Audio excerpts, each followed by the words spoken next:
খেয়াল করে দেখেন। এই ছোট লোকের বাচ্চা, ভিখারির বাচ্চা, তোর দরজা খুলতে এতক্ষণ লাগে? কিরে, তোর হাতে গহনার বাক্স? তুই চুরি করতেছিলি তাই না? এবারে গহনা তুই চুরি করে পালাচ্ছিলি? বৌমা, তুমি এসব কি বলছো? আমি তো এই ছোট লোকের বাচ্চা, তোর সাহস তো কম না। তুই বাড়ির কাজের লোক হয়ে আমাকে বৌমা ডাকতেছিস? এই তুই কি জানিস না বাড়ির স্যারের বউকে কি ডাকে? ম্যাডাম ডাকে, ম্যাডাম। আমাকে ম্যাডাম ডাকবি, বুঝছিস?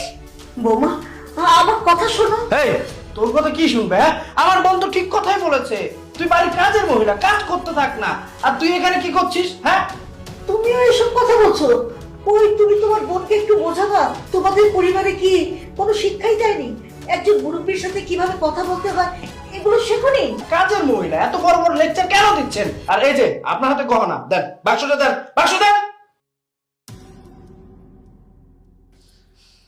শোন, ফার্দার যদি তোকে এই বাড়িতে দেখি না, তাহলে কিন্তু আমার চাইতে খারাপ কেউ হবে না। বের হ আমার বাসা থেকে। আরে কি ব্যাপার? তুমি ওনাকে ধাক্কা দিচ্ছ কেন? আরে আশিক, তুমি জানোই না এই কাজের লোকের বাচ্চা কি করছে জানো? বাসা থেকে গহনা চুরি করে পালাচ্ছিল, তখনই আমি ধরে ফেলছি। আবার আমার মুখে মুখে তর্কও করছে। ওকে তো শুধু ধাক্কা দিছি, ওকে তো মারতে মারতে মেরে ফেলা উচিত ছিল। শোনো, তুমি কি বলছো এসব? তুমি জানো উনি কে? উনি এমএম গ্রুপ অফ কোম্পানির চেয়ারম্যান। উনি আমার মা। আশিক, উনি তোমার মা?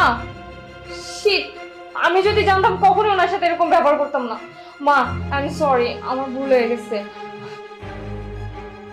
যে মেয়ে একজন মুরব্বীকে সম্মান দিতে জানে না, সেই মেয়ে আমার পরিবারের বউ হতে পারে না। আশিক, আমি চাই না তুই এই মেয়ের সাথে সংসার কর। মা, তুমি এখন এসব কথা বলছো? আমাদের তো বিয়ে হয়ে গেছে, আর তাছাড়া তোমার পছন্দ আমি বিয়ে করেছি। মা, তুমি তো বলেছিলে এই মেয়েটাকে আমাদের ঘরে নিয়ে আসতে। এই মেয়ে যদি এই বাড়িতে থাকে তাহলে